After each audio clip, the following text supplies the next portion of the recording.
সুপ্রিয় দর্শক শ্রোতা ভাই বোন, রাসূল করিম সাল্লাল্লাহু আলাইহি সাল্লাম বিভিন্ন হাদিসে বিভিন্ন রকমের হতভাগা মানুষদের সম্পর্কে বলেছেন লাইসা মিন্নি অথবা লাইসা মিন্না, যার অর্থ হলো তারা আমার উম্মত নয়, তারা আমার কেউ নয়। কোন সে হতভাগা মানুষ যাদের কিছু কিছু অপকর্মের কারণে, মন্দকর্মের কারণে রাসূল করিম সাল্লাল্লাহু আলাইহি সাল্লাম তাদের সম্পর্কে এত শক্ত কথা বলেছেন, তাদেরকে নিজের উম্মত বলে পরিচয় দিতে চাননি। সেই মানুষগুলো সম্পর্কে জানা, সে কাজগুলো সম্পর্কে জানা একজন মুসলিম হিসাবে আমাদের জন্য খুবই গুরুত্বপূর্ণ। প্রিয় দর্শক, আজের জন্য আমরা রাসূল করিম সাল্লাল্লাহু আলাইহি সাল্লামের হাদিসের ভান্ডার থেকে খুঁজে এরকম 15 শ্রেণীর মানুষকে আমরা বের করেছি, যাদের সম্পর্কে নবী আলাইহিস সালাম বলেছেন লাইসা মিন্নি অথবা বলেছেন লাইসা মিন্না, অর্থাৎ তারা আমার উম্মত নয়, তারা আমার অন্তর্ভুক্ত নয়, তারা আমার দলের নয়, তারা আমার কেউ নয়। কোথাও কোথাও বলেছেন আমিও তাদের কেউ নই। তবে এখানে বলে রাখি যে নবী সাল্লাল্লাহু আলাইহি সাল্লামের এই উক্তি, অর্থাৎ আমার কেউ নয় তারা অথবা আমি তাদের কেউ নই, এ কথা বলে তিনি তাদেরকে সব ক্ষেত্রে ইসলাম থেকে খারিজ হওয়া বোঝাননি। এ কথা থেকে আক্ষরিকভাবে বা বাহ্যিকভাবে বোঝা যাচ্ছে যে এর মাধ্যমে তিনি বোঝাতে চেয়েছেন তারা ইসলাম থেকে খারিজ হয়ে গেছে, আমার কেউ নয়, আমার উম্মত নয়, তার মানে তারা কাফির হয়ে গেছে, এরকমটি বাহ্যিকভাবে বোঝা যাচ্ছে। কিন্তু বেশিরভাগ মুহাদ্দিসদের মত হলো এবং বিশুদ্ধ মত হলো যে বেশিরভাগ ক্ষেত্রেই নবী আলাইহিস সালামের এই কথা ছিল সতর্ক করবার জন্য, সাবধান করবার জন্য, ইসলাম থেকে খারিজ হওয়া উদ্দেশ্য নয়। যে কাজের কারণে তিনি বলেছেন আমার উম্মত নয় বা আমার কেউ নয়, সে কাজটি যদি সাধারণ কবিরা গুনাহ হয় বা সাধারণ কোনো গুনাহ হয়, তাহলে সেক্ষেত্রে বুঝতে হবে যে এর মাধ্যমে তিনি ইসলাম থেকে খারিজ হওয়া বোঝাননি। এর মাধ্যমে বুঝিয়েছেন তিনি যে আমার আদর্শের অনুসারী সে হতে পারল না, বিষয়টি তিনি সাবধান করবার জন্যই বলেছেন। আর যদি সেই কাজটি কুফুরি হয়, ঈমান বিধ্বংসী হয়, তাহলে বুঝতে হবে লাইসা মিন্না বলতে উদ্দেশ্য হলো তাকে ইসলাম থেকে খারিজ হওয়ার বার্তা পৌঁছে দেওয়া। প্রিয় দর্শক, রাসূল করিম সাল্লাল্লাহু আলাইহি সাল্লামের এই জাতীয় কথার মতোই আমরা কিন্তু সমাজে অনেক সময় মা বাবারা সন্তানদের প্রতি কোনো কারণে অসন্তুষ্ট হলে বলে থাকি তুমি আমার কেউ নও, যাও, তোমাকে আমি চিনি না। এই টাইপের কথা বলে কিন্তু আমরা প্রকৃত অর্থ বোঝাতে চাই না, বরং এর মাধ্যমে আমরা বোঝাতে চাই রূপক অর্থে যে তোমার প্রতি আমার মনক্ষুণ্ণতা আছে, আমি তোমার প্রতি মনে কষ্টে আছি, আমি তোমার প্রতি অসন্তুষ্ট আছি, তুমি চরম খারাপ কাজ করেছ, এই বার্তাটা আমরা তাকে দিতে চাই। প্রিয় দর্শক, আর দেরি না করে আসলে আমরা জেনে নেই কোন সে হতভাগা মানুষদেরকে নবী সাল্লাল্লাহু আলাইহি সাল্লাম বলেছেন যে তারা আমার উম্মত নয়, তারা আমার দলভুক্ত নয়, তারা আমার কেউ নয়। এদের ভিতরে সর্বপ্রথম যে ব্যক্তির কথা বলবো তার কথা বর্ণিত হয়েছে বুখারীতে এবং নাসাঈতে এবং বিভিন্ন হাদিসের কিতাবে। সেই ব্যক্তি হলেন ওই ব্যক্তি যিনি কোনো বিপদ আপদে, বিশেষ করে কোনো প্রিয়জন এর মৃত্যুতে তিনি ধৈর্যহারা হয়ে যান এবং ধৈর্যহারা হয়ে জামা কাপড় ছেড়েন এবং মুখ চাপড়ান, বুক চাপড়ান এবং নানা রকম আপত্তিকর মন্তব্য মুখ দিয়ে করেন ধৈর্যহারা হয়ে। এই টাইপের মানুষগুলো সম্পর্কে নবী আলাইহিস সালাম বলেছেন এরকম কথা। আসুন জেনে নেই হাদিসটি। আব্দুল্লাহ ইবনে মাসউদ রাদিয়াল্লাহু আনহু বর্ণনা করেছেন যে রাসূল আকরাম সাল্লাল্লাহু আলাইহি ওয়াসাল্লাম ইরশাদ করেছেন, বুখারীতে আসছে, লাইসা মিন্না মান লাতামাল হুদুদা ওয়া শাক্কাল জুয়ুব ওয়া দা'a বিদাওয়াল জাহিলিয়া, অর্থাৎ যে ব্যক্তি নিজের গালে নিজে চপটাঘাত করে, অনেকে বুকে আঘাত করে, ওয়া শাক্কাল জুয়ুব জামার কলার ধরে টান দেয় অথবা বোতাম ছিঁড়ে ফেলে, ওয়া দা'a বিদাওয়াল জাহিলিয়া, এবং জাহিলি যুগের মানুষেরা বিপদ আপদ হলে, মানুষ মারা গেলে যেরকম আজে বাজে মন্তব্য করতে, এরকম আজে বাজে মন্তব্য করে, অনেকে মালাকুল মউতকে গালিগালাজ করে ইত্যাদি ইত্যাদি। বিপদ আপদে মুসিবতে ধৈর্যহারা হয়ে এই টাইপের কাজগুলো যারা করে তাদের সম্পর্কে তিনি বলেছেন তারা আমার উম্মতের অন্তর্ভুক্ত নয়। নাসাঈ বর্ণনায় আসে তিনি বলেছেন লাইসা মিন্না মান সালাকা ওয়া হালাকা ওয়া মান খারাকা, যে ব্যক্তি জোরে জোরে চিৎকার করে কান্নাকাটি করলো কোনো মানুষের মৃত্যুতে বা বিপদে, সাধারণভাবে কান্নাকাটি নিষেধ নয়, কিন্তু চিৎকার করে করে কান্নাকাটি করা, চেঁচামেচি করা, ওয়া হালাকা, এবং যে ব্যক্তি মাথার চুল চেঁচে ফেললো, ওমান খারাকা, যে ব্যক্তি জামা কাপড় ছেঁড়াছেড়ি করলো, এই ব্যক্তি আমার উম্মত হতে পারে না। এই হাদিসগুলো থেকে আমরা যে বার্তাটি পাচ্ছি তা হলো একজন মুমিন হিসেবে আমাদের সবর করা উচিত। বিপদ আপদে, কোনো প্রিয়জনের মৃত্যুতে, যে কোনো ধরনের সমস্যায় আল্লাহর ফায়সালার প্রতি সন্তুষ্ট হয়ে সেটাকে মেনে নেওয়া উচিত এবং সবর করা উচিত। সবর করলে, আল্লাহর ফায়সালা মেনে নিলে মানসিক প্রশান্তি তাৎক্ষণিকভাবে আমরা লাভ করতে পারবো। আর যদি অস্থিরতা প্রকাশ করি, ভাঙচুর করি এবং ছেঁড়াফাটা করি, তাহলে সেক্ষেত্রে পেরেশানি কিন্তু আরও বাড়বে, মোটেও কমবে না। আর ঈমানের দাবি হলো সবর করা, তাকওয়ার দাবি হলো সবর করা, আল্লাহর ফায়সালাকে মেনে নেওয়া। আল্লাহ তাআলা আমাদের সবাইকে সেরকম সবর করার তৌফিক দান করুন। তাহলে এক নম্বর ব্যক্তির আমরা পেয়ে গেলাম, ধৈর্য হারা হয়ে বিপদে যে ব্যক্তি এই ছেঁড়াফাটা করে, ভাঙচুর করে, এবং এটা আমাদের স্বাভাবিক জীবনযাপনের ক্ষেত্রেও হয়, স্বামী স্ত্রীর প্রতি বা অন্য কারোর প্রতি আমাদের পারস্পরিক কোনো কারণে ভুল বোঝাবুঝি তৈরি হলে আমরা ভাঙচুর করি, এটাও কিন্তু এই টাইপেরই কাজ। দ্বিতীয়ত, যে ব্যক্তি সম্পর্কে নবী সাল্লাল্লাহু আলাইহি ওয়াসাল্লাম বলেছেন সে আমার উম্মত নয় বা সে আমার কেউ নয়, সে ব্যক্তি হলেন ওই ব্যক্তি যে ব্যক্তি বেশি ভালো সাজতে গিয়ে বা বেশি ভালো হতে গিয়ে আল্লাহর ইবাদত করতে গিয়ে বিবাহ শাদী সংসার থেকে বিরাগী হয়ে থাকতে, সংসার বৈরাগী হয়ে থাকতে চায়, এই বৈরাগ্যতার ইসলামে কোনো অবকাশ নাই। লা রহবানিয়াতা ফিল ইসলাম, হাদিসে আসছে ইসলামে কোনো বৈরাগ্যতার কোনো অবকাশ নাই। বুখারী বর্ণনা আসছে 3 ব্যক্তি রাসূল আকরাম সাল্লাল্লাহু আলাইহি ওয়াসাল্লামের বাসায় একবার গেলেন, যে তারা রাসূলের পরিবারের কাছে জানতে চাইলেন যে তিনি কীভাবে ইবাদতবন্দি করেন। তার ইবাদতের বিবরণ শুনে তাদের কাছে মনে হলো যে অনেক অল্প। তারা মনে করেছেন রাসূল সাল্লাল্লাহু আলাইহি ওয়াসাল্লাম কত জানি ইবাদত বন্দেগী করেন আল্লাহ তাআলার। তখন তারা বলাবলি করলেন যে আসলে তিনি তো রাসূল, এই জন্য হয়তো তাঁর এত বেশি করতে হয় না, আমরা তো সাধারণ মানুষ। এই জন্য একজন বললেন তাদের মধ্য থেকে যে আমি সারা রাত দাঁড়িয়ে নামাজ পড়বো, কখনো রাত্রে ঘুমাবো না। আরেকজন বললেন আমি সারাদিন রোজা রাখবো, কখনো আমি দিনের বেলা পানাহার করবো না। আরেকজন বললেন আমি কখনো বিবাহ শাদী করবো না এবং পুরা জীবন আল্লাহর ইবাদতে কাটিয়ে দিব। এই যে বৈরাগ্যতা অবলম্বন করবার তাদের ইচ্ছা পোষণ তারা করেছেন ভালো উদ্দেশ্যে, নবী আলাইহিস সালাম সেটা শুনতে পেয়ে তাদেরকে বললেন, তোমরাই কি কথা বলেছিলে? ভালো করে শুনে রাখো, আমি তোমাদের মধ্যে আল্লাহকে সবচেয়ে বেশি ভয় করি, আমার মধ্যে তাকওয়া তোমাদের চাইতে অনেক বেশি। তারপরেও কিন্তু আমি বিবাহ শাদী করি, ঘর সংসার করি, আমি রোজা রাখি, আবার রোজা রাখি না, আমি রাত্রে কিছু অংশ তাহাজ্জুদ পড়ি, কিছু অংশ ঘুমাই। একেবারে সংসার বিরাগী হয়ে থাকা এই চরিত্র আমার নয়।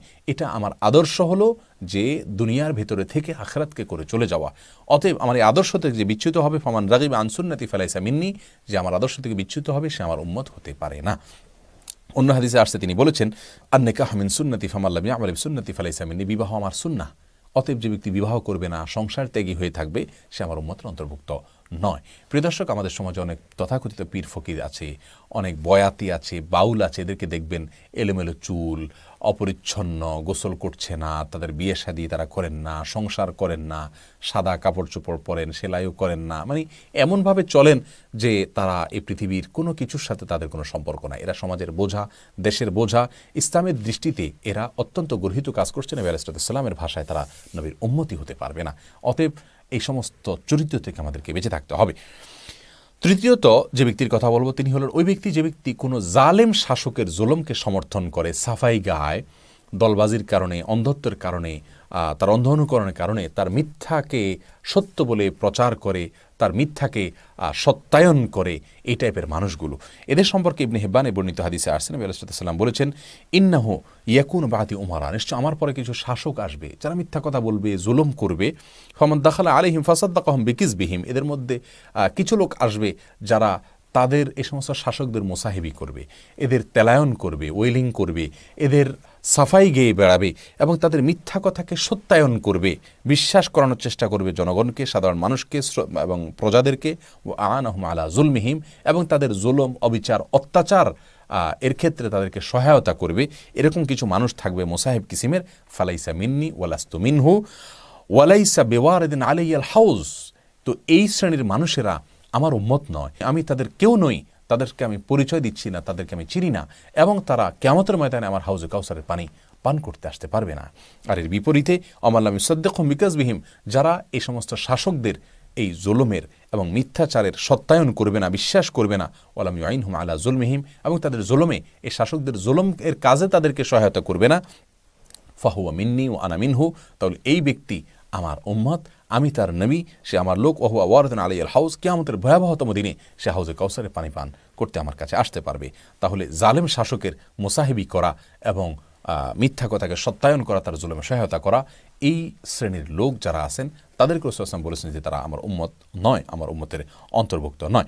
এরপরে 4 নম্বর যে ব্যক্তির কথা বলবো, সে ব্যক্তি হলেন ওই ব্যক্তি যে ব্যক্তি কোনো মানুষকে ধোঁকা দেয়, প্রতারণা করে, কেনা বেচাতে, বিশেষ করে সহিহ মুসলিমে বর্ণিত হয়েছে, নবী আলাইহিস সালাম একবার বাজারে গিয়ে দেখলেন এক ব্যক্তি খাদ্যশস্য বিক্রি করছেন। তিনি তার ভেতরে হাত দিয়ে দেখতে পেলেন যে উপরে শুকনা কিন্তু ভেতরে ভিজা শস্য রয়েছে। তখন তাকে বললেন, তুমি এমনটি কেন করলে? লোকটি বললেন, ইয়া রাসূলুল্লাহ, বৃষ্টি এসে এগুলো ভিজে গেছে, তাই তার উপরে আমি শুকনাগুলো দিয়ে বিক্রি করছি যাতে করে মানুষ টের না পায়। তিনি বললেন, তুমি কেন বললে না যে তোমার এগুলো ভেজা ভেজাগুলোকে কেন উপরে দিয়ে রাখলে না? কেন তুমি বাহিরে একটা আর ভেতরে আরেকটা তুমি রেখে মানুষকে বিক্রি করছো, অর্থাৎ প্রতারণা করছো। মান গাশা ফালাইসা মিন্না, যে ব্যক্তি কাউকে ধোঁকা দেয় সে আমার উম্মত হতে পারে না। প্রিয় দর্শক, অনেক ফল ব্যবসায়ী আছেন, অনেক সবজি বিক্রেতা আছেন, তারা কিন্তু এক রকমের সবজি মানুষের সামনে সাজান আর ভেতরে ছোটোখাটো বা ত্রুটিযুক্ত থাকে, সেগুলো থেকে কাস্টমারকে দিয়ে দেন। এবং বড় ব্যবসায়ী যারা আছেন তারা বড় ধরনের প্রতারণা করেন। এই প্রতারণা যারা করেন তারা রাসূল আকরাম সাল্লাল্লাহু আলাইহি ওয়াসাল্লামের ভাষায় তার উম্মত হতে পারেন না। 5 নম্বর যে ব্যক্তি সম্পর্কে তিনি বলেছেন তার উম্মত নয়, যাদেরকে তিনি উম্মত বলে পরিচয় দিতে চাননি, তারা হলেন ওই ব্যক্তি যারা তাদের ভালো মন্দ নিরূপণ করার জন্য কোনো গণকের আশ্রয় নেয়, কোনো কবিরাজের আশ্রয় নেয়, কোনো পদ্ধতির আশ্রয় নেয়। মানুষের ভালো মন্দের একমাত্র মালিক আল্লাহ সুবহানাহু ওয়া তাআলা, কোথায় ভালো কোথায় মন্দ আছে এটা একমাত্র আল্লাহ তাআলা ভালো জানেন। বিভিন্ন আকার ইঙ্গিত থেকে, বিভিন্ন যোগ বিয়োগ থেকে, বিভিন্ন হিসেব নিকেশ থেকে, বিভিন্ন গণনা থেকে এরকম ভালো মন্দ, কোথায় কল্যাণ আছে, কোথায় তথাকথিত কুফা বা অকল্যাণ আছে, এটা নিরূপণ করা, এই চরিত্রটা যাদের ভেতরে আছে, যারা এই কাজটা করে, এর মাধ্যমে ভালো মন্দ নিরূপণ করার চেষ্টা করে। অনেকে বিদেশ যাওয়ার আগে গণকের কাছে যায়, কবিরাজের কাছে যায়, যে এখানে টাকা জমা দেওয়া ঠিক হবে কিনা, ব্যবসা করা ঠিক হবে কিনা, এই টাইপের কাজ যারা করে, এরা নবী সাল্লাল্লাহু আলাইহি ওয়াসাল্লাম উম্মত নয়। ভালো মন্দ নিরূপণ করার জন্য বা ভালো মন্দ নির্ধারণ করবার জন্য ইস্তেখারার আমল নবী সাল্লাল্লাহু আলাইহি ওয়াসাল্লাম শিক্ষা দিয়েছেন, যেটি আমাদের এক ভিডিওতে আমরা বলেছি। এর বিপরীতে যারা এই কাজ করে তারা উম্মত নয়। মুসনাদে বাজারে হাদিসে বর্ণিত হয়েছে, নবী সাল্লাল্লাহু আলাইহি ওয়াসাল্লাম ইরশাদ করেছেন ইমরান ইবনে হুসাইন রাদিয়াল্লাহু আনহু থেকে, লাইসা মিন্না মান তাতায়্যারা আও তুতায়্যারা লাহু, যে ব্যক্তি ভালো কোথায় কল্যাণ আছে, কোথায় কুফা আছে, এটা নিরূপণ করার জন্য কোনো কবিরাজের কাছে, গণকের কাছে যায় বা কোনো পদ্ধতি অবলম্বন করে, এরা আও তাকাহানা আও তুকুহিনালাহ, অথবা কোনো গণকের কাছে যায় বা যে গণকের কাছে যায় সে গণক নিজে, আও সাহারা ও সহির আলাহু, অথবা কোনো জাদুকরের আশ্রয় নেয় আর যে জাদুকর সে নিজে, এদের সবার উপর নবী সাল্লাল্লাহু আলাইহি ওয়াসাল্লাম বলেছেন লাইসা মিন্না, এরা কেউ আমার উম্মতের অন্তর্ভুক্ত নয়, অর্থাৎ তারা আমার উম্মতের খারিজ, উম্মতের বাইরে। 5 নম্বর পেকে আমরা পেয়ে গেলাম। 6 নম্বর, ওই ব্যক্তি, যে ব্যক্তি কোনো অমুসলিমদের সাদৃশ্য গ্রহণ করে, কোনো অমুসলিমদের সাথে তাদের বেশভূষায়, আচার আচরণে, কায় কারবারে, কৃষ্টি সংস্কৃতিতে, কালচারে অমুসলিমদের সাথে, ইহুদিদের সাথে, খ্রিস্টানদের সাথে, হিন্দুদের সাথে, বৌদ্ধদের সাথে, ভিন্ন ধরনের মানুষের সাথে তাদের কাজে কর্মে, তাদের বিশেষ করে কৃষ্টি কালচারে, বেশভূষা, এগুলোতে তাদের সাদৃশ্য গ্রহণ করে, এই ব্যক্তির সম্পর্কে নবী সাল্লাল্লাহু আলাইহি ওয়াসাল্লাম একই সাবধানবাণী করেছেন। তিরমিজিতে বর্ণিত হয়েছে, আমর ইবনে শুআয়ব আন আবিহি আন জাদ্দিহি, এই সূত্রে বর্ণিত হাদিসে নবী সাল্লাল্লাহু আলাইহি ওয়াসাল্লাম বলেছেন, লাইসা মিন্না মান তাশাব্বাহা বিগাইরিনা ওয়া লা তাশাব্বাহা বিল ইয়াহুদি ওয়া লা বিন নাসারা, যে ব্যক্তি আমাদের বাইরের অর্থাৎ ভিন্ন ধর্মের মানুষের অনুকরণ করে, অনুসরণ করে বা তাদের সাদৃশ্য গ্রহণ করে, তাদের মতো জামা কাপড়, চলাফেরা ইত্যাদি কৃষ্টি কালচার, এগুলো তাদেরকে দেখে দেখে অনুকরণ করে, তাদের সাদৃশ্য গ্রহণ করে, সে আমার উম্মত হতে পারে না। তোমরা ইহুদি খ্রিস্টানদের সাদৃশ্য গ্রহণ করবে না। 7 নম্বর, ওই ব্যক্তি, যে ব্যক্তি কোরআন তেলাওয়াত করার সময় আল্লাহ তাকে যতটুকু সাধ্য দিয়েছেন তার সাধ্য দিয়ে কোরআনকে সুন্দর করে তেলাওয়াত করার চেষ্টা করে না। এ প্রসঙ্গে বুখারীতে বর্ণিত হয়েছে, নবী আলাইহিস সালাম বলেছেন, লাইসা মিন্না মান লাম ইয়াতাগান্না বিল কোরআন, যে ব্যক্তি কোরআনকে সুন্দর কণ্ঠে তেলাওয়াত করে না সে আমার উম্মত নয়। সুন্দর কণ্ঠে তেলাওয়াত করা বলতে ভালো কারির মতো সুন্দর কণ্ঠে আমাদের সবাইকে তেলাওয়াত করতে হবে তা কিন্তু নয়। এর মানে হলো আল্লাহ যতটুকু সাধ্য দিয়েছেন, আমার সাধ্য অনুযায়ী আমি চেষ্টা করব কোরআনকে যতটুকু ভালো করে, সুন্দর কণ্ঠে তেলাওয়াত করা যায় সেই চেষ্টাটা আমি করব, এবং এটা আমার করা উচিত। আর ওইটুকু করলে আমি ইনশাআল্লাহ আল্লাহর কাছে দায়মুক্ত হব। আবু দাউদের হাদিস দ্বারা সেটি বোঝা যাচ্ছে, বুখারীতে এটি বর্ণিত হয়েছে। নাম্বার 8, যে ব্যক্তি ছিনতাই করে মানুষের হাত থেকে কিছু ছোঁ মেরে নিয়ে যায়, জোর করে নিয়ে যায়, ছিনতাই করে নিয়ে যায়, এই ব্যক্তির প্রতি নবী সাল্লাল্লাহু আলাইহি ওয়াসাল্লাম একই কথা বলেছেন, অর্থাৎ সে তার উম্মত হতে পারে না। এবং এই বিষয়ে মুসনাদে হাকিমে বর্ণিত হয়েছে, আব্দুল্লাহ ইবনে আব্বাস রাদিয়াল্লাহু আনহু বর্ণনা করেছেন যে লাইসা মিন্না মান ইয়ানতাহিবু, অথবা লাইসা মিন্না মান ইনতাহা আও সালাবা আও আশারা বিসালবে, দুই বর্ণে দুই রকম আসছে। যে ব্যক্তি মানুষের কাছ থেকে ছোঁ মেরে, ছিনতাই করে কোনো কিছু নিয়ে যায়, সে আমার উম্মত হতে পারে না। নাম্বার 9, ওই শাসক, যে শাসক রাসূল আকরাম সাল্লাল্লাহু আলাইহি ওয়াসাল্লামের পদ্ধতির বাইরের কোনো পদ্ধতিতে আপনার শাসন করে, রাষ্ট্র পরিচালনা করে, তার অধীনস্থ লোকদেরকে পরিচালনা করে, প্রজাদেরকে পরিচালনা করে, সে ব্যক্তির সম্পর্কে রাসূল সাল্লাল্লাহু আলাইহি ওয়াসাল্লাম বলেছেন সে আমার উম্মত হতে পারে না।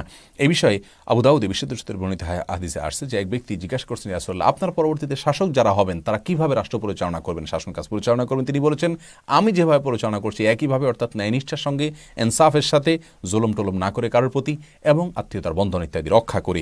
ফামান ফাআলা গায়রা যালিকা, যে ব্যক্তি আমার পদ্ধতিতে শাসন না করে অন্য কোনো পন্থা পদ্ধতিতে, আদর্শে সে অনুযায়ী সে রাষ্ট্র পরিচালনা করবে বা সমাজ পরিচালনা করবে, প্রজাদেরকে চালাবে, ফালাইসা মিন্নি ওয়া লাস্তু মিনহু, সে আমার অন্তর্ভুক্ত নয়, আমি তার অন্তর্ভুক্ত নই।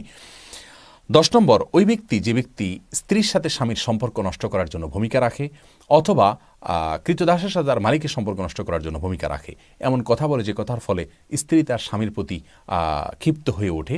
এবং এর বিপরীতটাও আমরা জানি, আমাদের সমাজে স্বামীদেরকেও ক্ষিপ্ত করা হয়, অনেক সময় বাসাবাড়ি থেকেও ক্ষিপ্ত করা হয় স্ত্রীদের প্রতি, নানা কথা বলে বলে তাদের কান ভারী করা হয়, তাদের সম্পর্ক নষ্ট করা হয়। স্বামী স্ত্রীর মধ্যে সম্পর্ক নষ্ট করার জন্য কোনো কথা যদি বলি আমরা, যে কথার ফলে সম্পর্ক নষ্ট হতে পারে, ভুল বোঝাবুঝি হতে পারে, দূরত্ব সৃষ্টি হতে পারে, অশ্রদ্ধা তৈরি হতে পারে, সেরকম কথা যদি কেউ বলে, তাদের সম্পর্কে রাসূল সাল্লাল্লাহু আলাইহি ওয়াসাল্লাম বলেছেন সে আমার উম্মত হতে পারে না। নাম্বার 11, যে ব্যক্তি মুখ ছোট না করে, নবী সাল্লাল্লাহু আলাইহি ওয়াসাল্লাম বলেছেন, মুজাম আসওয়াদের হাদিসে আসছে, লাইসা মিন্না মান লাম ইয়াখুস শারিবাহু, যে ব্যক্তি মুখ ছোট করে না সে আমার উম্মতের অন্তর্ভুক্ত না। অনেক পীর ফকির, ভণ্ড ফকিরদেরকে দেখবেন অনেক লম্বা লম্বা মুখ রাখে, এবং অনেক মুসলমানরা আছেন এরকম কাজ করেন, তারাও এই হাদিসের অন্তর্ভুক্ত, রাসূল সাল্লাল্লাহু আলাইহি ওয়াসাল্লাম উম্মতের অন্তর্ভুক্ত হবে না, সাবধান বাণী এখানে করা হয়েছে। নাম্বার 12, যে ব্যক্তি কোনো পুরুষ হয়ে মহিলাদের সাদৃশ্য গ্রহণ করে, অথবা মহিলা হয়ে পুরুষদের বেশভূষা ধারণ করে, তার ক্ষেত্রে নবী সাল্লাল্লাহু আলাইহি ওয়াসাল্লাম বলেছেন, লাইসা মিন্না মান তাশাব্বাহা বির-রিজালি মিনান নিসা ওয়ালা মান তাশাব্বাহা বিন-নিসা মিনার রিজাল। মুসনাদে আহমদে বর্ণিত হয়েছে, পুরুষ হয়ে মহিলাদের, মহিলা হয়ে পুরুষদের সাদৃশ্য যদি ধারণ করে।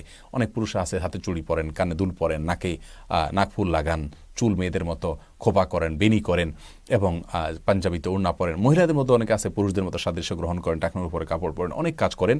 এই সমস্ত সাদৃশ্য গ্রহণগুলো যারা করে তাদের সম্পর্কে রাসূল সাল্লাল্লাহু আলাইহি ওয়াসাল্লাম বলেছেন যে তারা আমার উম্মত হতে পারেন না। নাম্বার 13, যারা মুসলিমদের উপরে অস্ত্র তাক করে, সে যদি নিজে মুসলিম পরিচয়ও দেয়, অন্য মুসলিম ভাইয়ের প্রতি কোনো কারণে মতপার্থক্যের কারণে মারামারিতে লিপ্ত হলো, এরাও রাসূল আকরাম সাল্লাল্লাহু আলাইহি ওয়াসাল্লাম উম্মত হতে পারে না। তিনি বলেছেন, মান হামালা সিলাহা আলাইনা ফালাইসা মিন্নি, যে ব্যক্তি আমাদের উপরে অস্ত্র তাক করবে, অস্ত্র ধারণ করবে, সে আমাদের উম্মত হতে পারে না। বুখারী মুসলিম একযোগে বর্ণনা করেছে। 14 নম্বর হলেন ওই ব্যক্তি, যে ব্যক্তি কোনো লোকালয়ে সাপ চলে আসার পরে সে সাপ মানুষের ক্ষতি করতে পারে, এরপরেও সে সাপকে হত্যা করলো না। এই ব্যক্তি নিজের জান বাঁচানোর জন্য ভয় সে হয়তো নিজের জীবন বাঁচালো, কিন্তু অন্যদের ক্ষতি থেকে বাঁচানোর চেষ্টা করলো না, অন্যদের কল্যাণের কথা চিন্তা করলো না।